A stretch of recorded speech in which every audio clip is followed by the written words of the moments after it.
देखिए हर खबर यहीं पर। सब्सक्राइब कीजिए TV9 भारतवर्ष।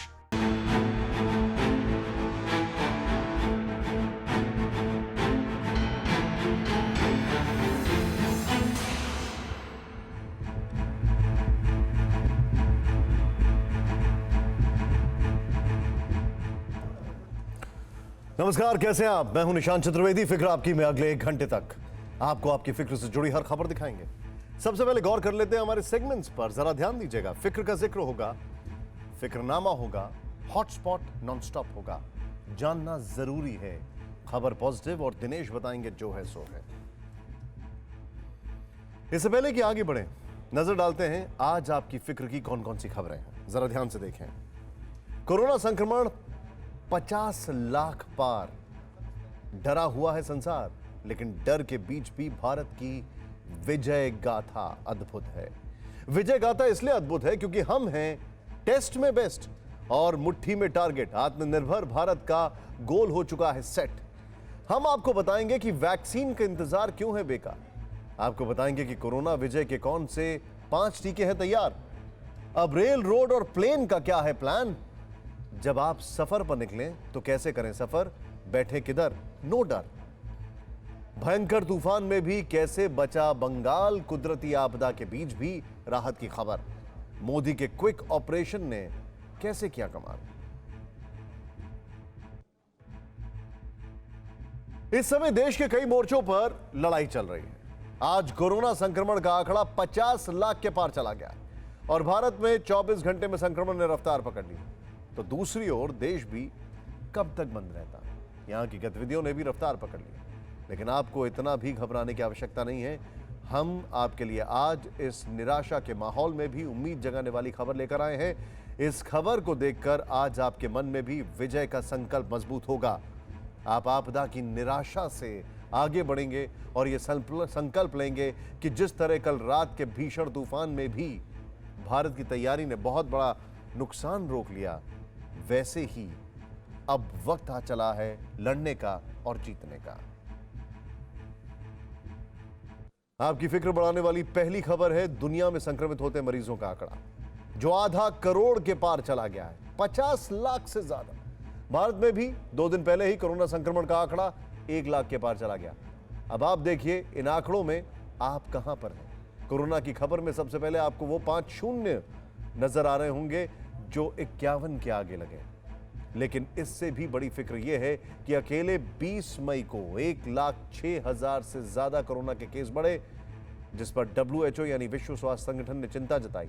ये आंकड़े आपको डराएंगे, फिर भी आपको डरने की आवश्यकता नहीं है, क्योंकि इसे एक ग्राफ से समझिए। आपके सामने ये 12 देशों के आंकड़े हैं जहां कोविड-19 ने सबसे ज्यादा कहर मचाया। कोरोना केस के मामले में पहले नंबर पर अमेरिका है, 11वें पायदान पर भारत। ब्राजील में तो अचानक कोरोना केस तेजी से बढ़े, जिसकी वजह से लैटिन अमेरिका को तो कोविड-19 का एपिसेंटर कहा जाने लगा। ये सारे वो देश हैं जहां कोरोना की संख्या 1 लाख से ज्यादा है। लेकिन अब हम जो कह रहे हैं उसे ध्यान से सुनिए। इन आंकड़ों का ये विश्लेषण समझिए। गौर करने की बात यह है कि इन 12 देशों के कुल संक्रमितों की संख्या को जोड़ें तो संक्रमितों की संख्या 38,15,000 से ज्यादा पहुंच जाती है। यानी कोरोना के करीब 75% केस इन्हीं 12 देशों से हैं। और सरल शब्दों में समझें तो पूरी दुनिया में 100 में से 75 कोरोना संक्रमित इन्हीं 12 देशों में हैं। यहां एक और बड़ी फिक्र है, वो ये कि एक दिन में दुनिया भर में 1 लाख से ज्यादा कोरोना के नए केस मिले। दिसंबर में कोरोना की शुरुआत से ये 24 घंटे में नए संक्रमण का सबसे बड़ा आंकड़ा है। भारत में भी 17 मई से लगभग हर रोज 5,000 से ज्यादा कोरोना के मामले सामने आ रहे हैं। जैसा कि आप इस ग्राफ में देख पा रहे हैं, 18 मई को छोड़कर बाकी दिन नए मामले 5,000 से ज्यादा हैं। हालांकि इसका कारण भी हम आपको बताने वाले हैं, लेकिन थोड़ा पहले के इन आंकड़ों को देखिए। अभी से करीब 55 दिन पहले 100 से भी कम नए केस सामने आ रहे थे। 1.5 महीने पहले भी रोजाना करीब 400 के करीब ही नए मामले दिख रहे थे। इसके 15 दिन बाद 800 से ज्यादा, लेकिन 1 महीने बाद कोरोना के नए केस करीब 6 गुना प्रतिदिन आ रहे हैं। जाहिर है यह हमारी फिक्र को बढ़ाता है। हमने आपको अभी 10 ऐसे देशों के भी आंकड़े दिखाए जो संक्रमण में आपसे आगे हैं। और यह भी बताया कि लॉकडाउन में ढील देने के बाद आपका देश भी संक्रमण में आगे। लेकिन अब आपको बताते हैं इन बढ़ते आंकड़ों के बीच आपने कामयाबी की कौन सी कहानी लिखी जो आपके लड़ने और जीतने का जज्बा बढ़ा देगा। कोरोना की फिक्र के पीछे का कारण जब आप जानेंगे तो आपके टेंशन का ग्राफ काफी नीचे आ जाएगा। भारत में कोरोना के बढ़ते केस की वजह है टेस्टिंग में लगातार इजाफा। दुनिया भर के देश भी इस बात का जिक्र कर रहे थे कि हिंदुस्तान में कम टेस्टिंग के कारण ही कोरोना केस कम आ रहे हैं। लेकिन अब यहां प्रतिदिन 1 लाख से ज्यादा सैंपल की जांच की जा रही है और यहां ही कोरोना के बढ़ते केस के पीछे की वजह। ICMR यानी Indian council of medical research के मुताबिक 20 मई तक भारत में 25,12,388 सैंपल टेस्ट किए गए, जिनमें 1,12,500 से ज्यादा केस पॉजिटिव मिले, यानी जांच में करीब 4.5% लोग संक्रमित मिले हैं। यूं कहें कि हर 1,000 सैंपल में करीब 45 पॉजिटिव आए। दुनिया के बाकी देशों के मुकाबले ये राहत भरा आंकड़ा है। अब एक और डेटा देखिए। भारत में इस वक्त कोरोना मरीजों की मृत्यु दर 3.06% है, जबकि विश्व का कोविड डेथ रेट 6.65% है। यानी हमारे देश में यह आंकड़ा बाकी देशों के मुकाबले काफी कम है। और इसका कारण भी कोरोना के टेस्टिंग में आई तेजी ही है, जिसके आंकड़े देखिए। 1 अप्रैल को 5,100 से ज्यादा टेस्ट किए गए, जिनमें 424 लोग पॉजिटिव मिले। 15 अप्रैल को 29,700 से ज्यादा टेस्टिंग हुए, जिनमें 886 संक्रमित पाए गए। 1 मई को जांच का आंकड़ा बढ़कर 72,453 तक पहुंच गया, जिनमें 2,300 से ज्यादा रिपोर्ट पॉजिटिव आई। और 20 मई को 1,08,000 से ज्यादा टेस्ट हुए, जिनमें पॉजिटिव आए 5,500 से ज्यादा सैंपल। इन आंकड़ों को देखकर हो सकता है कि आप थोड़े डर गए हों, लेकिन हम आपको बता दें कि देश में जैसे जैसे कोरोना टेस्टिंग की रफ्तार बढ़ रही है, संक्रमितों की संख्या में उछाल आ रहा है। लेकिन इस प्रयास के जरिए ज्यादा से ज्यादा कोरोना मरीजों की जान भी बचाई जा रही है। इसलिए यहां मृत्यु दर दुनिया भर में सबसे कम है, क्योंकि कोरोना से जंग में पहले कई लोगों की मौत बीमारी और इलाज की सही जानकारी के अभाव में हुई। उदाहरण के लिए मुंबई के यह आंकड़ा देखिए। मुंबई में शुरुआती 50 मौतों में से 26 की मौत अस्पताल में भर्ती होने के 24 घंटे के अंदर हुई। इसके अलावा 7 मरीज अस्पताल में दाखिले के 48 घंटे के भीतर और फिर 7 मरीजों की मौत भर्ती होने के 72 घंटे के अंदर हो गई। लेकिन अब हालात जुदा हैं। भारत पूरी तैयारी से कोरोना युद्ध लड़ रहा है, जिसकी तारीफ देश ही नहीं बल्कि पूरी दुनिया में हो रही है। हमने आपको उन 12 देशों की तस्वीर दिखाई जो संक्रमण में आपसे आगे हैं, और यह भी बताया कि लॉकडाउन में ढील देने के बाद आपका देश भी संक्रमण में आ गया। लेकिन अब आपको बताते हैं इन बढ़ते आंकड़ों के बीच कामयाबी की कौन सी कहानी लिखी जो आपके लड़ने और जीतने का जज्बा बढ़ा देगी। इसमें कोई दो राय नहीं है कि भारत ने आपदा को अवसर में बदल दिया है, या यूं कहें कि कोरोना चैलेंज पर बहुत हद तक कंट्रोल कर लिया है। कैसे, इसे समझिए। कोरोना से पहले भारत में एक भी पीपीई किट नहीं बनती थी, लेकिन कोरोना के आने के साथ ही विदेशों से सप्लाई भी बंद हो गई। लेकिन अब भारत में 2 लाख से ज्यादा पीपीई किट रोजाना बनने लगे। N95 मास्क की बातें करें तो कोरोना वायरस के आने से पहले देश में ये ना के बराबर बनाया जाता था, लेकिन अब रोजाना 2 लाख से ज्यादा N95 मास्क बनाए जा रहे हैं। जब कोरोना से लड़ने के लिए देश में 75,000 वेंटिलेटर की जरूरत पड़ी, तब करीब 20,000 वेंटिलेटर उपलब्ध हैं और 60,000 से ज्यादा वेंटिलेटर अलग अलग स्वदेशी कंपनियां बना रही हैं।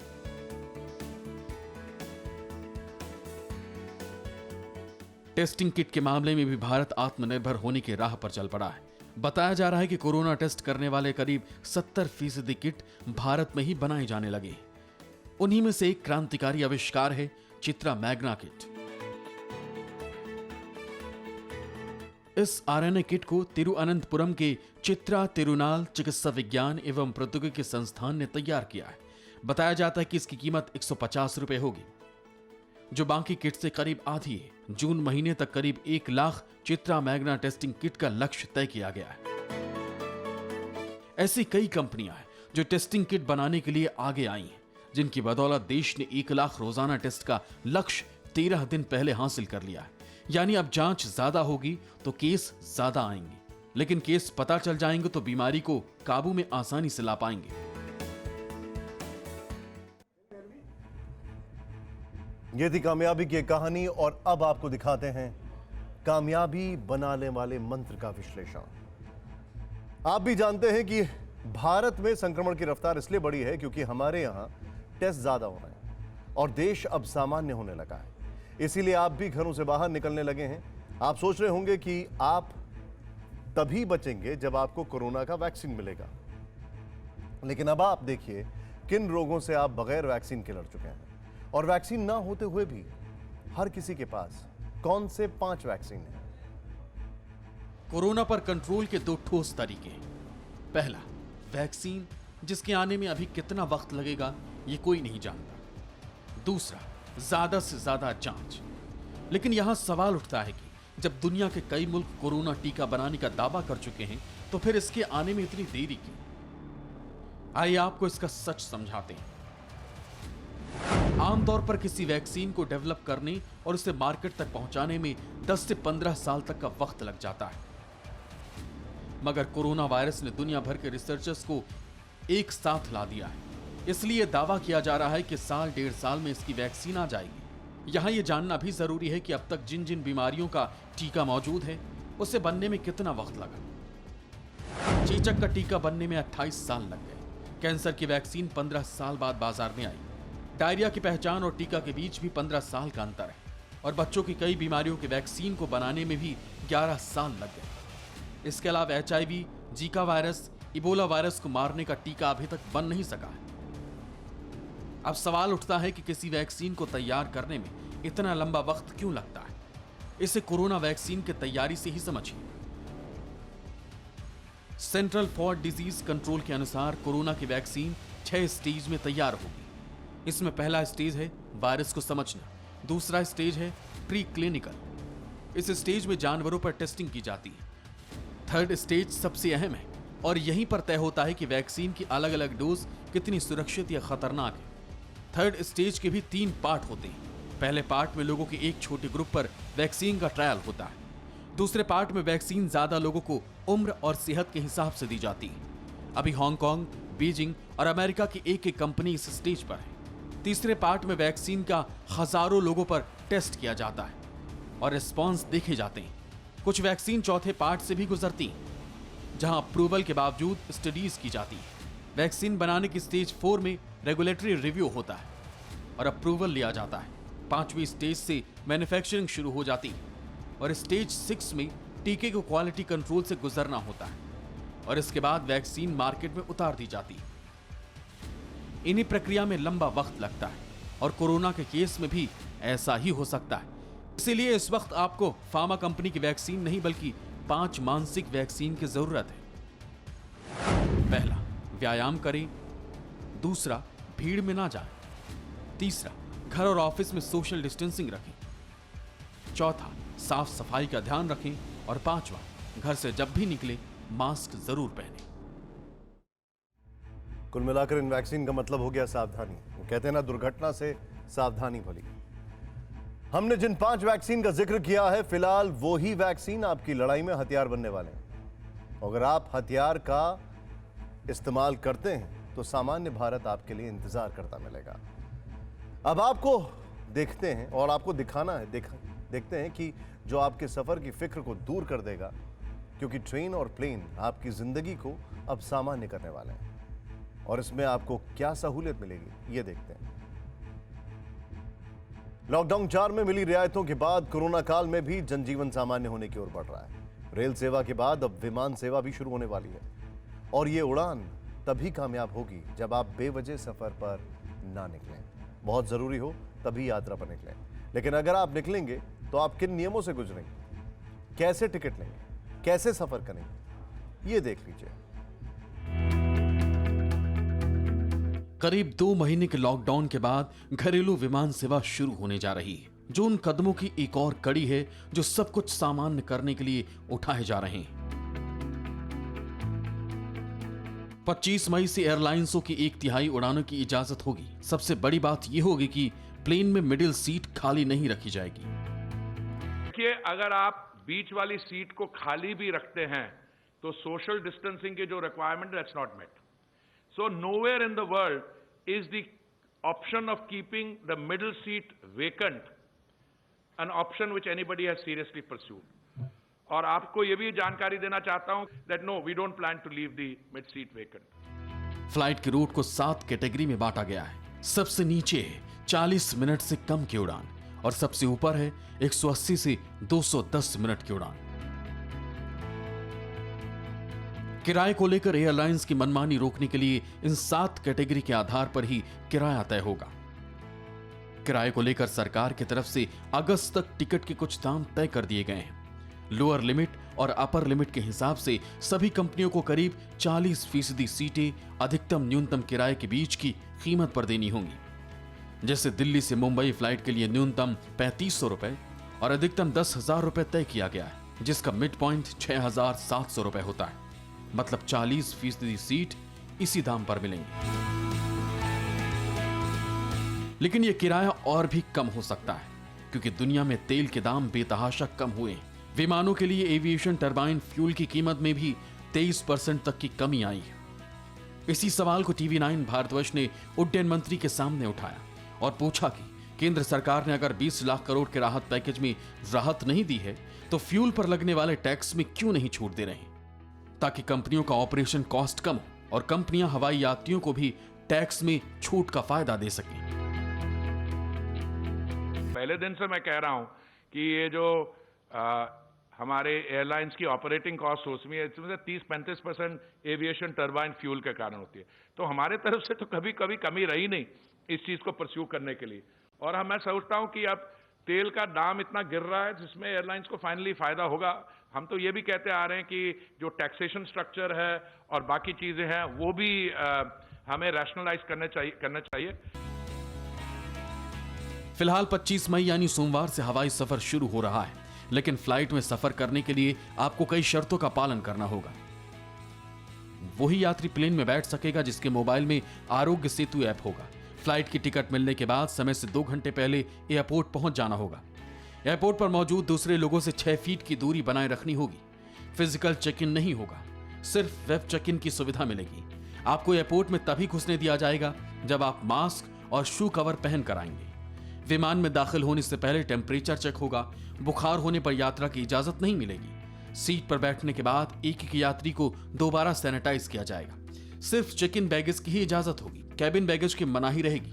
टिकट बुकिंग के दौरान सेल्फ डिक्लेरेशन फॉर्म भरना होगा। कोरोना के लक्षण नहीं होने का सेल्फ डिक्लेरेशन देना होगा।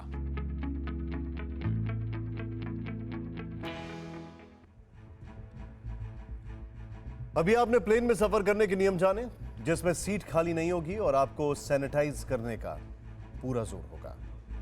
और ऐसा ही आपको ट्रेन के सफर में भी दिखेगा। 1 जून से शुरू होने वाली सफर 200 नई ट्रेनों की टिकट बुकिंग शुरू हो गई है। लेकिन ट्रेन में भी आपको टिकट तभी मिलेगा जब आप इसका तरीका जान जाएंगे। देखिए क्या है तरीका। 1 जून से जब 200 ट्रेनें पटरियों पर दौड़ेंगी तो देश सामान्य जनजीवन की ओर एक और कदम बढ़ा देगा। इन ट्रेनों में एसी, नॉन एसी और जनरल सभी तरह के कोच होंगे। बगैर रिजर्वेशन के किसी को भी यात्रा की परमिशन नहीं होगी। यहां तक कि जनरल कोच के लिए भी टिकट बुक किया जाएगा। इसके लिए यात्री को सेकंड सीटिंग का किराया चुकाना होगा। इन ट्रेनों के लिए एडवांस रिजर्वेशन पीरियड 30 दिन का होगा। मतलब आप अगले 30 दिन तक ही टिकट बुक करा सकेंगे। वेटिंग और RAC टिकट भी बुक होंगे। कल से ट्रेन के ticket 1.7 lakh common service centre से भी बुक कराए जा सकेंगे। 2 से 3 दिन में रेलवे स्टेशनों के टिकट काउंटर पर भी ट्रेन की बुकिंग शुरू होगी। लेकिन कोई तत्काल और प्रीमियम तत्काल बुकिंग नहीं होगी। सफर के लिए आपको कुछ नियम कायदे मानने होंगे। ट्रेन के निर्धारित समय से 1.5 घंटे पहले स्टेशन पहुंचना होगा। यात्रियों को आरोग्य सेतु ऐप डाउनलोड करना अनिवार्य होगा। बिना मास्क किसी भी यात्री को सफर की इजाजत नहीं होगी। जिनमें कोरोना के लक्षण नहीं होंगे उन्हें ही यात्रा की अनुमति होगी। टिकट कंफर्म होने पर ही यात्री सफर कर पाएंगे। ट्रेन में कंबल और चादर की सुविधा नहीं मिलेगी। स्टेशनों पर फूड प्लाजा खोले जाएंगे, लेकिन सिर्फ टेक अवे की सुविधा होगी। केंद्र सरकार ने जनजीवन को सामान्य करने की कोशिश शुरू कर दी है, लेकिन जैसा हमने पहले ही कहा था, अगर आपको देश को आगे बढ़ाना है तो आपको बिना जरूरत के ट्रेन प्लेन से सफर नहीं करना होगा, क्योंकि अगर आप संयमित रहेंगे तभी मंदिर मस्जिद खुल सकेंगे, शादी के समारोह में 50 से ज्यादा लोग जुट सकेंगे और आपके बच्चों के स्कूल खुल सकेंगे।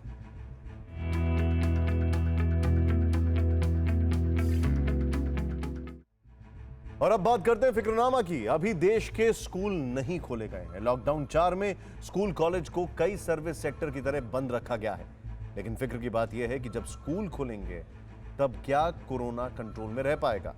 फ्रांस से आपकी फिक्र बढ़ा देने वाली रिपोर्ट।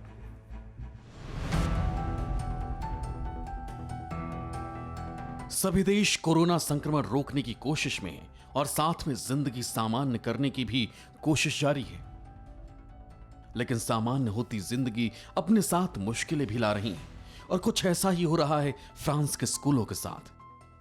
2 महीने के लॉकडाउन के बाद फ्रांस ने नियंत्रण हटाना शुरू कर दिया है। पूरी सोशल डिस्टेंसिंग के साथ दुकानें खुल गई हैं, प्री स्कूल, एलिमेंट्री स्कूल खुल गए हैं, लेकिन पूरी सोशल डिस्टेंसिंग के बावजूद बच्चों में कोरोना फैलने लगा है। फ्रांस के स्कूलों में 14 लाख बच्चे वापस लौट आए हैं, लेकिन एक हफ्ते में स्कूलों में 70 कोरोना केस आए हैं। फ्रांस के शिक्षा मंत्री ने इसकी जानकारी सार्वजनिक करते हुए इस संख्या को मामूली बताया है, लेकिन कोरोना के 1,80,000 केस देख चुके और 28,000 मौत देख चुके फ्रांस को बच्चों की चिंता में डाल दिया है।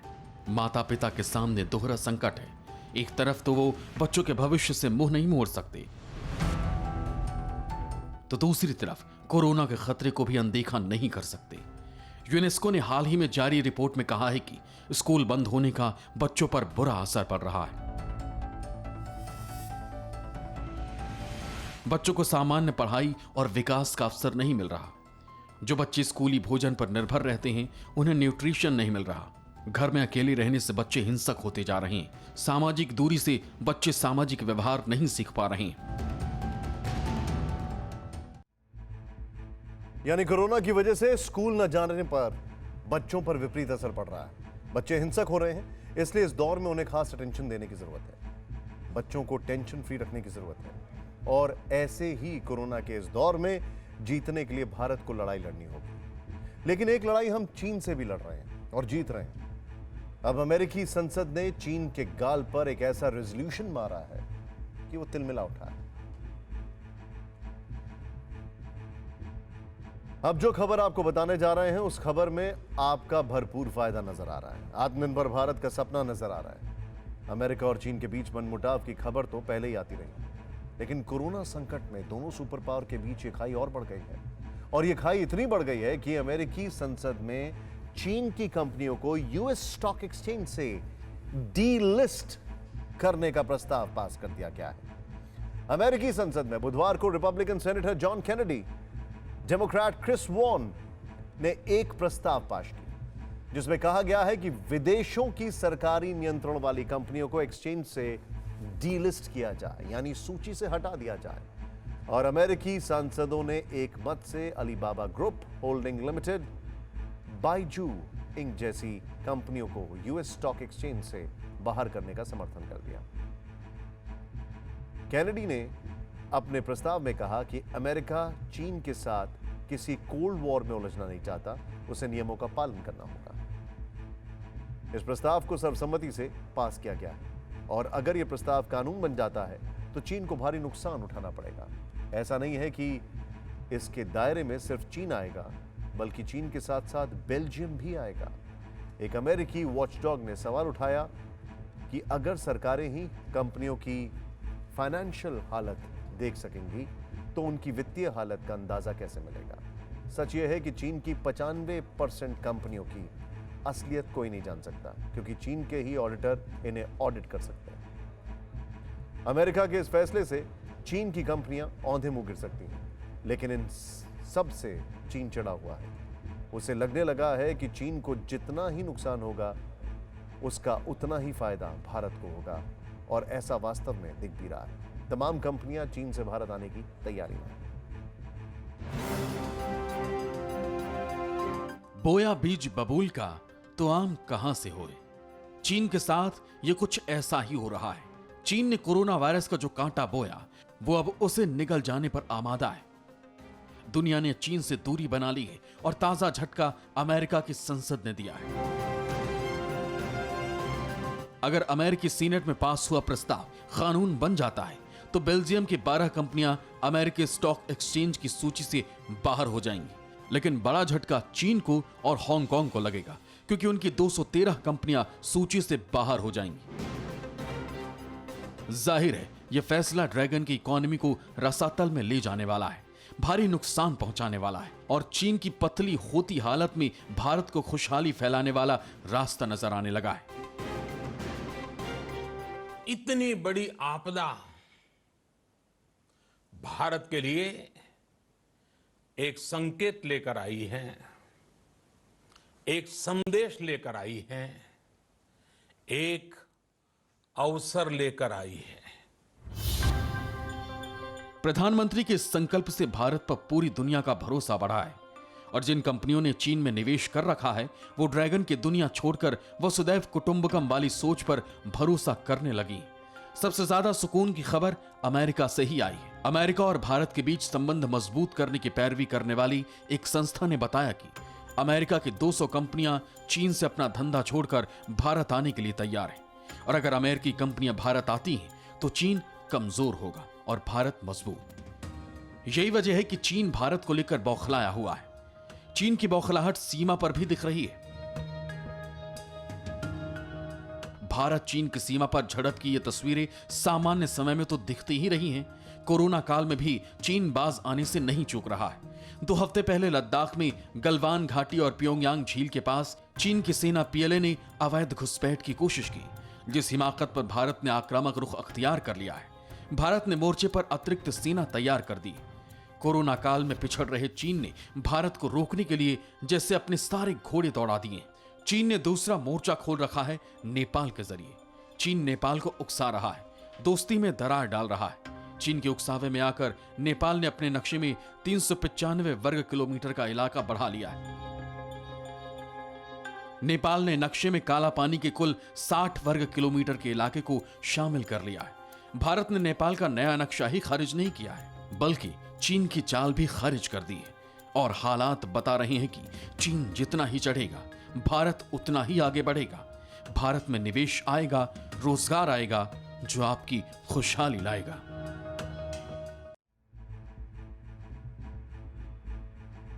हमें फिक्र है, इसलिए अब आपको आपके शहर के हॉटस्पॉट इलाकों का अपडेट देंगे।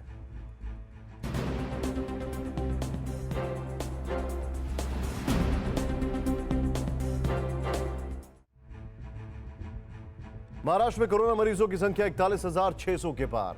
पिछले 24 घंटे में 2,345 नए केस, जबकि 64 लोगों की मौत। मृतकों में मुंबई पुलिस का एक जवान भी शामिल है। अब तक महाराष्ट्र पुलिस के 12 जवान कोरोना की चपेट में आ चुके हैं। दिल्ली में आज कोरोना मरीजों का सबसे बड़ा आंकड़ा सामने आया। 24 घंटे में 571 नए केस, 18 की मौत। अब तक दिल्ली में मरीजों की संख्या 11,600 के पार है। रोहिणी जेल के बाद अब मंडोली जेल के सुपरिटेंडेंट भी कोरोना से संक्रमित पाए गए। लॉकडाउन के चौथे दौर में नोएडा के बाजार खुलने लगे हैं, लेकिन यहां कोरोना के मामले भी लगातार बढ़ रहे हैं। आज 9 नए लोगों की रिपोर्ट पॉजिटिव आई है, जिसके बाद मरीजों का आंकड़ा 300 के पार पहुंच गया है। 209 मरीज ठीक हो चुके हैं। 88 मरीजों का इलाज चल रहा है। यूपी के बाराबंकी में कोरोना बम फूटा है। यहां एक दिन में 95 केस सामने आए हैं। पूरे यूपी में 24 घंटे में 360 मामले मिले हैं। अयोध्या, जौनपुर में 16-16, आजमगढ़ में 15 लोगों के टेस्ट पॉजिटिव निकले। बिहार में आज कोरोना वायरस के 124 नए मामले सामने आए हैं, जिसके बाद मरीजों का आंकड़ा 1,900 पहुंच गया है। वैशाली में इलाज के दौरान एक युवक ने दम तोड़ दिया। हरियाणा के फरीदाबाद में आज भी 3 नए मरीज मिले। नए केस आने के बाद फरीदाबाद में संक्रमित मरीजों की संख्या 180 के आसपास है। वहीं हरियाणा में मरीजों का आंकड़ा 1,000 के पार, जबकि 14 की मौत हो चुकी है। राजस्थान में कोरोना की रफ्तार कम नहीं हो रही है। आज यहां 131 मामले सामने आए हैं। सबसे ज्यादा 28 मामले डूंगरपुर से आए, जबकि जयपुर में 8, सिरोही में 7 नए मरीज मिले हैं। राजस्थान में मरीजों की संख्या 6,000 से ज्यादा है। 150 लोग दम तोड़ चुके हैं। तेलंगाना में कोरोना संक्रमित एक पुलिस कांस्टेबल की मौत हो गई है। कोरोना के चलते तेलंगाना में पुलिस की मौत की यह पहली घटना है। अब तक यहां 38 लोगों की मौत हो चुकी है, जबकि राज्य में संक्रमित मरीजों की संख्या 1661 है। जम्मू कश्मीर में एक और कोरोना मरीज ने दम तोड़ दिया। पडगाम में एक महिला की मौत के बाद मृतकों की तादाद 19 पहुंच गई है, जबकि कोरोना मरीजों की संख्या 1400 के पार है।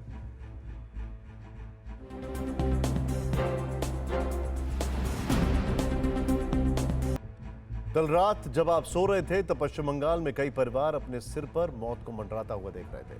मौत का यह नाम था अम्फान तूफान, जो करीब 12 घंटे तक प्रचंड वेग से गुजरता रहा और सब कुछ उड़ा ले जाता रहा। लेकिन इस आपदा में भी हिंदुस्तान ने कामयाबी हासिल की। प्रधानमंत्री मोदी ने 72 घंटे तक तूफान की गति पर नजर बनाए रखी।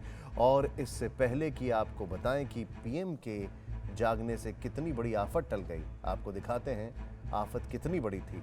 इसका अंदाजा कराने के लिए आपको तूफान की वो तस्वीरें दिखाते हैं जो भारत में तबाही मचाकर गुजरा है।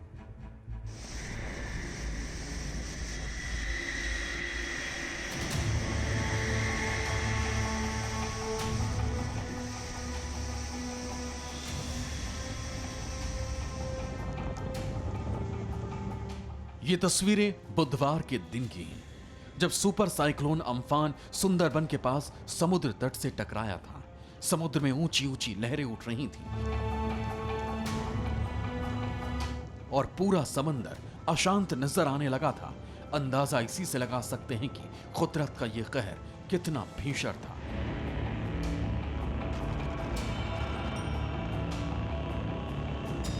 तब आपको अंदाजा भी नहीं होगा कि इस तूफान की रफ्तार क्या होगी। तब तूफान की रफ्तार थी 190 किलोमीटर प्रति घंटे, यानी वो रफ्तार जो भारी से भारी सामान को पलक झपकते ही आसमान में उड़ा देगी।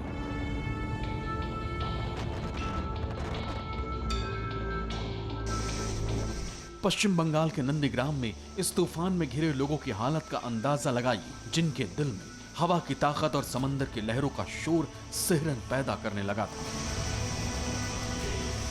तूफानी हवा सब कुछ उड़ा ले जाने पर आमादा थी।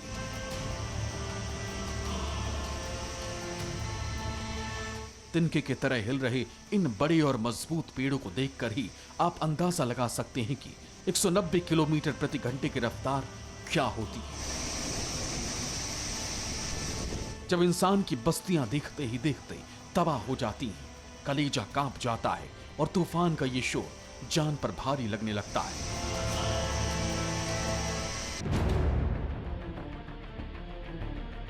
तूफान की तेज हवाएं अपने साथ मूसलाधार बारिश ले आई थी। धरती पर जैसे ही दो तरफा कहर टूटा, ये हवाएं सब कुछ उड़ा ले जाने पर आमादा थी। तो ये बारिश सब कुछ डुबो देना चाहती थी। हिंदुस्तान पर वायु और जल का ये दोहरा वार 21 मई के दोपहर करीब 2:30 बजे पश्चिम बंगाल के दीघा तट के करीब पहुंचा था। तबाही मचाने के लिए उसी जबरदस्त ताकत के साथ जिसका अनुमान मौसम विभाग ने पहले से ही लगा रखा था।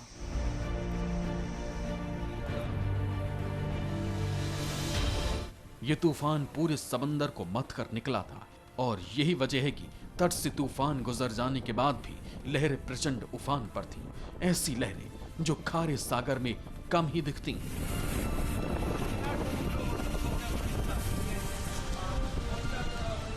समंदर किनारे जबरदस्त कहर बरपाते हुए यह तूफान पश्चिम बंगाल के बाकी हिस्सों की ओर निकला था, सब कुछ उड़ाता हुआ और तबाह करता हुआ। न सिर्फ ये तूफान तेज था, बल्कि ये ज्यादा वक्त तक बना भी रहा। तूफानी हवाओं में दिन में जो ताकत थी वो रात होते होते भी वैसे ही बनी रही और यही वजह है कि धरती की ये तस्वीर रात में भी नहीं बदली। कई जगह तो कैमरे में बिजली कड़कने की दिल दहला देने वाली तस्वीर कैद हुई। इस भारी बारिश में बिजली गिरने से पेड़ तक जल उठे। ऐसा लगा जैसे कयामत आ गई हो और इसी तबाही के बीच लाखों इंसान की जिंदगियां फंसी हुई थी, जो पेड़ों को भस्म होते देख रही थी, सब कुछ आसमान की ओर उड़ते देख रही थी।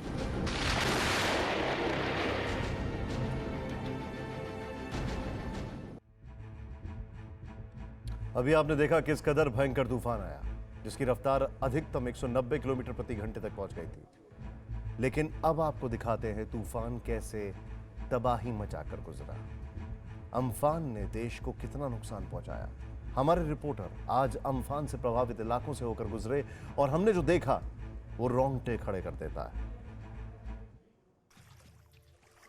ये कोलकाता का एयरपोर्ट है और यहां पर आपदा ने सब कुछ पानी पानी कर दिया है। अम्फान तूफान के साथ आई बारिश में पूरा रनवे डूब गया। लाइन से खड़े दर्जन भर विमानों के पहिए पानी में डूबे हुए नजर आए और दूसरी ओर सब कुछ पानी में समा गया।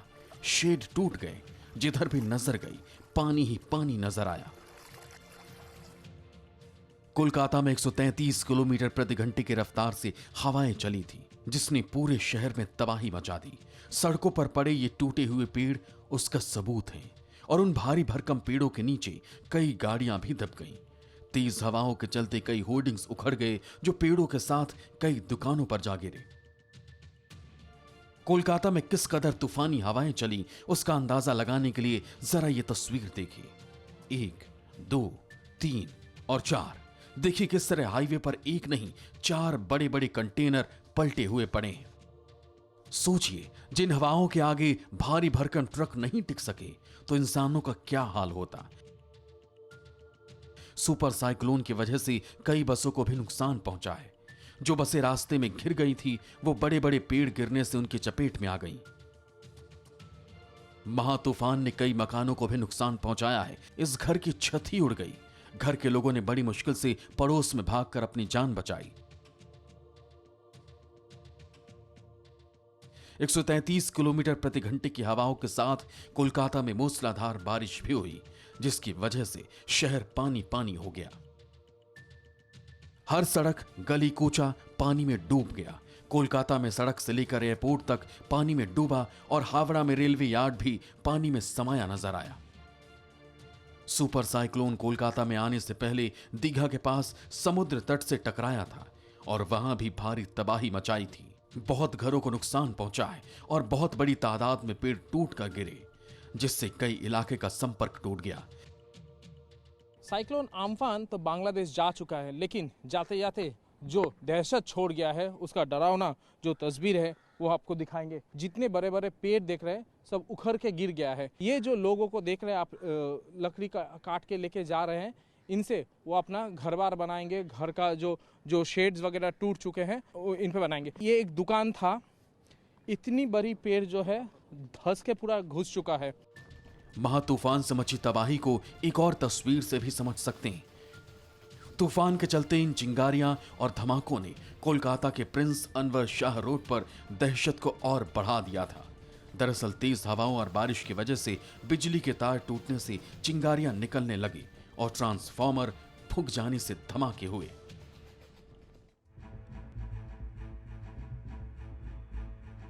पश्चिम बंगाल का दीघा तूफान से सबसे प्रभावित इलाकों में से एक है। वहां भी चारों ओर तबाही। यहां पर जनजीवन को सामान्य होना होगा। कुदरत की मार के घायल होने के बाद दोबारा खड़ा होना होगा। एक बार फिर जनजीवन को पटरी पर लाना होगा। लेकिन आपको यह भी समझाना होगा कि यह विपत्ति और बड़ी होती पश्चिम बंगाल और ओडिशा के लाखों लोगों के जीवन पर भारी पड़ सकती थी, जिसे बचाने का सटीक प्लान अगर ना बना होता।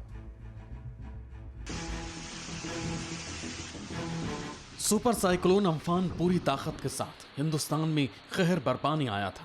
हवाओं के जोर में कोई कमी नहीं थी और कमी हिंदुस्तान की तैयारियों में भी नहीं थी, जिसकी वजह से इस सदी का सबसे भीषण साइक्लोन वो तबाही नहीं मचा सका जिसका डर था।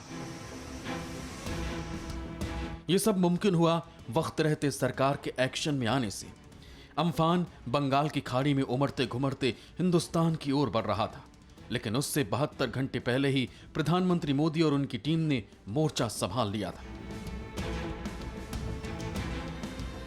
18 मई को हुई हाई लेवल मीटिंग में प्रधानमंत्री मोदी के अलावा गृह मंत्री अमित शाह, पीएम के मुख्य सलाहकार पीके सिन्हा, कैबिनेट सचिव राजीव गाबा, एनडीआरएफ के डीजी समेत कई आला अफसर मौजूद थे, जिसमें सुपर साइक्लोन से निपटने का फाइनल प्लान बना।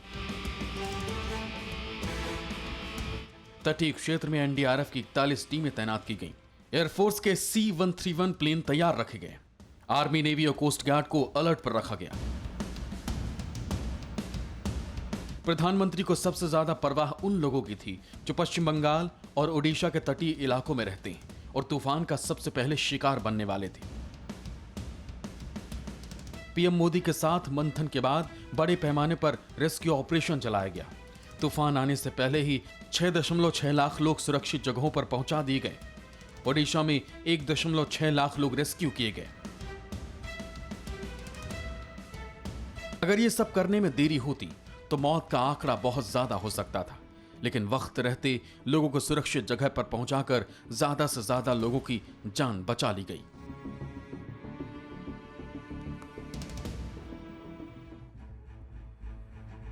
हमने इस आपदा से लड़ाई लड़ी और बहुत हद तक कामयाबी पाई, और कामयाबी के ही ये कदम और कामयाबी की ही ये उम्मीद आपको जीत तक लेकर जाएगी। अब आपको दिखाते हैं खबरें पॉजिटिव, वो खबरें जो कोरोना के माहौल में भी उम्मीद की किरण जैसी। तिरुवनंतपुरम में कार्टून्स के जरिए कोरोना से जंग का अनोखा अंदाज देखने को मिला। यहां केरल के स्वास्थ्य मंत्री के शैलजा ने इस कैंपेन का उद्घाटन किया। इस कार्टून कैंपेन के जरिए लोगों को कोरोना के प्रति जागरूक करने की कोशिश की जा रही है। इस कैंपेन को ब्रेक द चेन कार्टून नाम दिया गया है।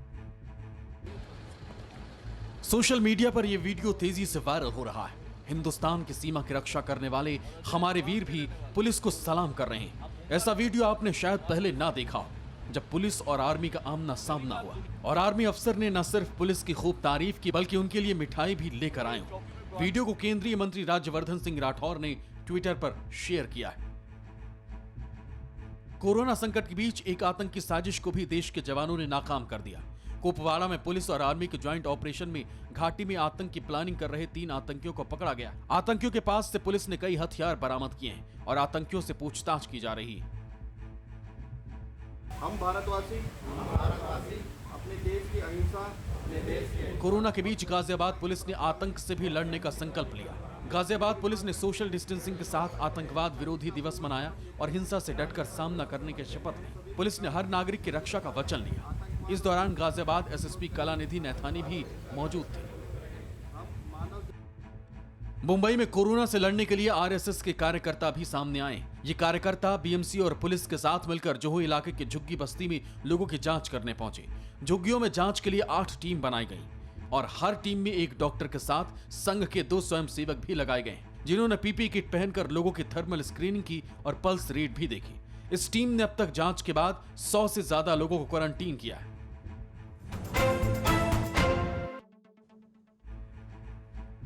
और अब देखते हैं जो है सो है दिनेश गौतम के साथ।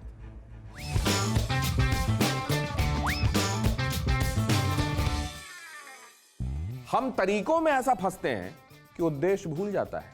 इसीलिए सयाने कह गए हैं कि कोई काम करते हुए खुद से लगातार पूछते रहो कि हम ये काम कर क्यों रहे हैं। देखिए ना, हाथ क्यों धोना है? ताकि वायरस हाथ में हो तो धुल जाए। उसके लिए कम से कम 20 सेकंड तक हाथ के पोर पोर को धोना है, लेकिन लोग धोते ऐसे हैं जैसे कोई औपचारिकता निभानी हो। मास्क इसलिए लगाना है ताकि वायरस सांस से अंदर न जाए, लेकिन लोग लगाते ऐसे हैं जैसे ट्रैफिक वाले को दिखाने के लिए सीट बेल्ट खींच के सिग्नल पार होते ही वापस छोड़ दी। मानो कोरोना मास्क की फॉर्मेलिटी देखकर जिंदगी का चालान नहीं काटेगा। दुकानों में सामान खरीदते हुए गोलों में खड़े होना गवारा होता है, लेकिन पड़ोसी से बात करते हुए या जो दफ्तर जा रहे हैं वो साथ काम करने वालों से यूं करीब खड़े होकर बात करते हैं जैसे उन लोगों को कोरोना ने अभयदान दे रखा हो। हमने अपनी ट्रेनिंग ऐसी कर ली है कि लगना होने से ज्यादा जरूरी होता है। इसीलिए धार्मिक लगना धार्मिक होने से ज्यादा अहम हो गया। मजहब खुद को पहचानने और इंसानियत की भलाई के लिए था, लेकिन हम उसकी प्रक्रिया में और पाखंड में ऐसे फंसे कि हमने रास्ते को मंजिल से ज्यादा जरूरी बना दिया। बल्कि रास्ते में ही सियासत और धर्मांतरण की दुकानें खोलकर मंजिल को तो भुला ही दिया। अरे भाई, मूंगफली फोड़नी इसलिए है कि दाना खाया जा सके, छिलके में उलझकर मत रह जाओ। बाकी तो जो है सो है।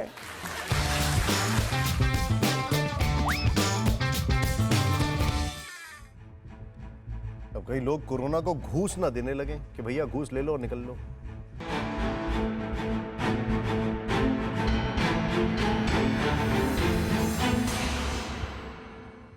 परवाह देश की, सोमवार से शुक्रवार रात 10 बजे TV9 भारतवर्ष पर।